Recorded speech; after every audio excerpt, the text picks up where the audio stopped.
నాసరావుపేటలో ఓడిపోతే రాజకీయాల నుంచి శాశ్వతంగా తప్పుకుంటానని ఎంపీ అభ్యర్థి అనిల్ కుమార్ యాదవ్ మాట్లాడడాన్ని ఏ రకంగా చూడొచ్చు అంటారు? ఒకటి, ఆయన రాజకీయాల నుంచి తప్పుకుంటా అంటే కాదు, ప్రజలే ఆయన్ని తప్పిపోతున్నారు రాజకీయాల నుంచి. అనిల్ గారు, మేము రాజకీయాల నుంచి తప్పుకోని అవసరంలా, ప్రజలే నిన్ను రాజకీయాల నుంచి తప్పించడానికి సంసిద్ధంగా ఉన్నారు. మీ నాయకుడే నువ్వు శాసనసభ్యుడిగా ఫెయిల్యూర్, మంత్రిగా ఫెయిల్యూర్, నువ్వు మంత్రిగా ఫెయిల్ అయ్యావు కాబట్టి నిన్ను పక్కకు తీసిపెట్టాడు. నువ్వు ఎమ్మెల్యేగా ఫెయిల్యూర్ కాబట్టి నిన్ను తీసుకొని వచ్చి నరసారావుపేటలో ఎంపీ అభ్యర్థి లేకపోతే అక్కడ నిన్ను నిలబెట్టాడు. అక్కడే నువ్వు ఓడిపోయినావు. ఇంకేంది నువ్వు ఓడిపోయేది? నువ్వు ఆల్రెడీ నీకు రాజకీయ సన్యాసమే. గౌరవప్రదంగా ఇప్పుడే తప్పుకో, రాజకీయాల నుంచి పోటీ చేస్తే చిత్తుగా ఓడిస్తారు. నీకు ఆపోనెంట్గా ఉండేది ఎవరో తెలుసా? లావు శ్రీకృష్ణ దేవరాయ.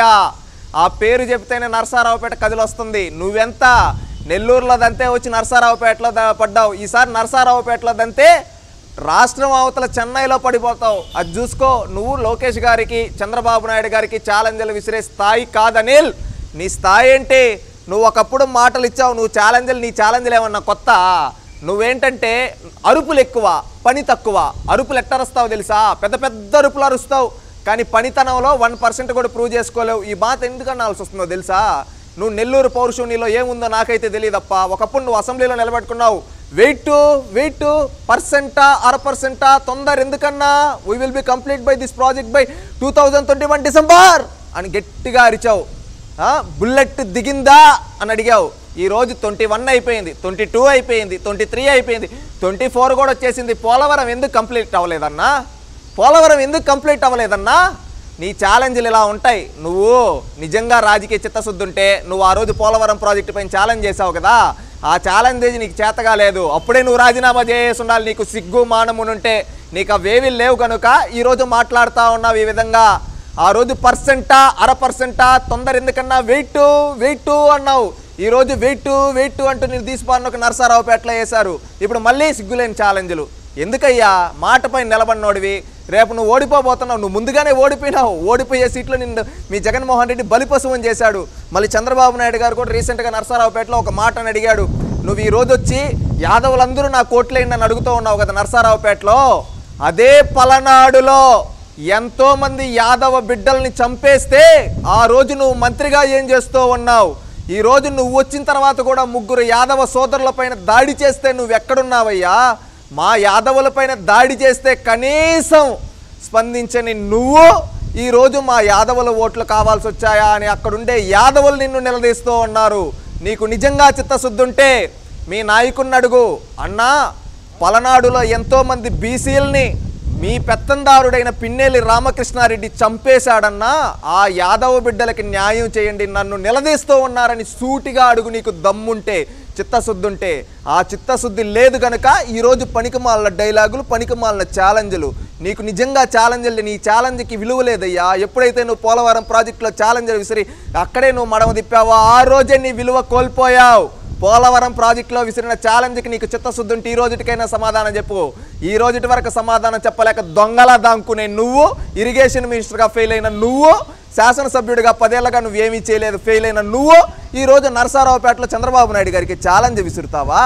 చేసిన అభివృద్ధి గురించి మాట్లాడకుండా కేవలం ఇట్లా పల్నాడు పౌరుషులు అని చెప్పేసి ప్రజలు రెచ్చగొట్టే విధానాన్ని ఈ రకంగా తీసుకొచ్చి అంటారు. చేతగానోడండి, చేతగానోడు. అనిల్ అనే వ్యక్తి చేతగాని వ్యక్తి. నీకు నిజంగా చేతనైతే నువ్వు మాట్లాడాల్సిందేంటో తెలుసా? నీకు నీటిపారుదల శాఖ మంత్రిగా నీకు ప్రజలు అవకాశం కల్పించారు, మీ ముఖ్యమంత్రి అవకాశం అప్పుడు నువ్వు ఎన్ని ఇరిగేషన్ ప్రాజెక్టులు కంప్లీట్ చేసావయ్యా? కనీసం నీ నెల్లూరులో ఒక చెక్ డ్యామ్ కట్టిలేనోడివి నువ్వు. ఎమ్మెల్యేగా ఒక కాలువ తీలేనోడివి నువ్వు.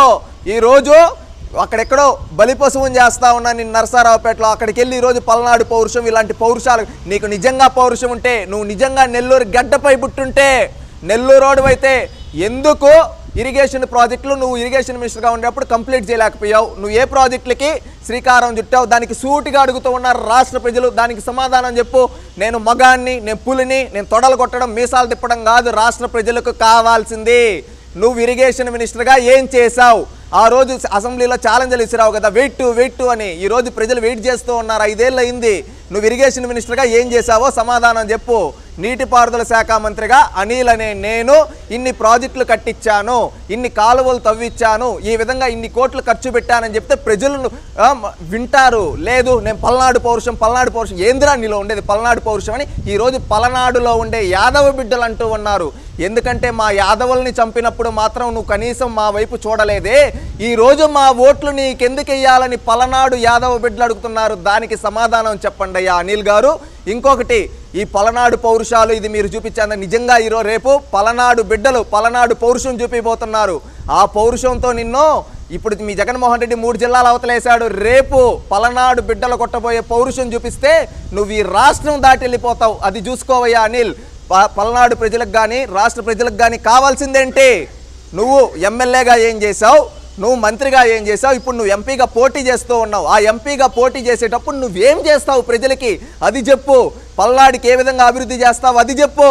అవి చెప్పకుండా నేను పౌరుషం, నేను మీసాలు తిప్పుతా, తొడలు కొడతా అంటే మీసాలు తిప్పుకునేదానికి తొడలు కట్టుకునేదానికి నీ ఇంట్లో కూడా కొట్టుకోవచ్చు. ప్రజలు అది కాదు మీ నుంచి కోరుకునేది, అభివృద్ధి, సంక్షేమం. ఈ అభివృద్ధి మీకు చేస్తే అది చెప్పండి. అది చేయలేదు కనుక ఈరోజు ఇలాంటి మాటలు మాట్లాడుతూ ఉన్నావు. ప్రజలకు కావాల్సింది ఇలాంటి మాటలు కాదు, అభివృద్ధి కావాలి. అభివృద్ధి గురించి మాట్లాడు. నువ్వు నీటిపారుదల శాఖ మంత్రిగా ఏం చేశావో ఒక శ్వేతపత్రం రిలీజ్ చేసే దమ్ముందా నీకు? అది లేక ఈరోజు పల్నాడు పౌరుషం, ఈ పౌరుషం అంటున్నావు. ఎంతో మంది హేమీలు ప్రాతినిధ్యం వహించిన పార్లమెంట్ స్థానం నుంచి తాను పోటీకి దిగడాన్ని ఒక పౌరుషంగా తీసుకుంటున్న అనిల్ కుమార్ యాదవ్ని ఏ రకంగా చూడొచ్చంటారు? పిచ్చోడండి. నువ్వు చేసింది ఉంటే అసెంబ్లీలో ఆ రోజు ఛాలెంజ్లు ఇసిరాడు. ఎట్టిసిరాడు తెలుసా? పెద్ద పెద్ద అరుపులు, వెయిట్ అన్నాడు. ఈ రోజు నిన్ను ప్రజలు వెయిట్ చేశారు. 5 ఏళ్ళు అయిపోయింది, నీ పదవి కూడా అయిపోయింది. నువ్వు ఈరోజు సమాధానం చెప్పయ్యా. నెల్లూరు అంటాడు. నెల్లూరు నుంచి ఎంతోమంది గొప్ప గొప్ప మహానుభావులు ప్రాతినిధ్యం వహించారు. ఈరోజు నెల్లూరు జిల్లా పరువు తీశాడు. ఈరోజు నరసరావుపేటకి వెళ్ళి అక్కడ కూడా పరువు తీస్తున్నారు. అదే నరసరావుపేట నుంచి ఇప్పుడు లావు కృష్ణదేవరాయలు గారు ఉన్నారు. ఆయన ఆ ప్రాంతానికి నీళ్లు రావడానికి ప్రాజెక్టుల గురించి అవుట్ గురించి పార్లమెంట్లో అడిగి ఈ విధంగా నేను ఈ విధంగా చేస్తానని మాట్లాడుతూ ఉంటే సభల్లో ఇతనేమో తొడలు కొట్టి మీసాలు తిప్పి, తొడలు కొట్టడం మీసాలు తిప్పడం కాదు ప్రజలకు కావాల్సింది అనిల్. ప్రజలకు కావాల్సింది నువ్వు నరసరావుపేటకి ఏం చేస్తావు, నువ్వు నెల్లూరుని ఏ విధంగా అభివృద్ధి చేస్తావు, అవుట్ గురించి మాట్లాడు. అవుట్ గురించి మాట్లాడకుండా అరుపులు ఎప్పుడు చూసినా అరుపులు. ఏంట్రా పిచ్చోళ్ళలాగా అరుస్తా ఉన్నాడని రాష్ట్ర ప్రజలు నిన్ను చూసి నవ్వుతున్నారు. నువ్వు చేసే ఛాలెంజ్లకు విలువ లేదు. నువ్వు చంద్రబాబు నాయుడు గారికి ఛాలెంజ్ విసిరే స్థాయి కాదు. అది గుర్తుపెట్టుకుంటే గౌరవప్రదంగా హుందాతనంగా ఉంటుంది అనిల్ గారు. సమయం దొరికితే చాలు టీడీపీ హేమీలను తిట్టడమే తప్పితే తాము చేసిన అభివృద్ధి గురించి ఏ మాత్రం మాట్లాడిన అనిల్ కుమార్ యాదవ్ని రానున్న ఎన్నికల్లో ప్రజలు ఏ రకమైన తీర్పిస్తారనుకోవచ్చు? ప్రజలు తగిన విధంగా ఓటు అనే వజ్రాయుధంతో ఇలాంటి అరుపులు అరిచే వాళ్ళని, పనితనం లేని వాళ్ళని ఇంటికి పంపించడానికి ప్రజలు సంసిద్ధంగా ఉన్నారు. ఈ అనిల్ అనే వ్యక్తి రేపు ఓడిపోబోయే వైఎస్ఆర్సీపీ ఓడిపోబోయే పార్లమెంట్లో మొదటి స్థానంలో నరసరావుపేట ఉండబోతుంది.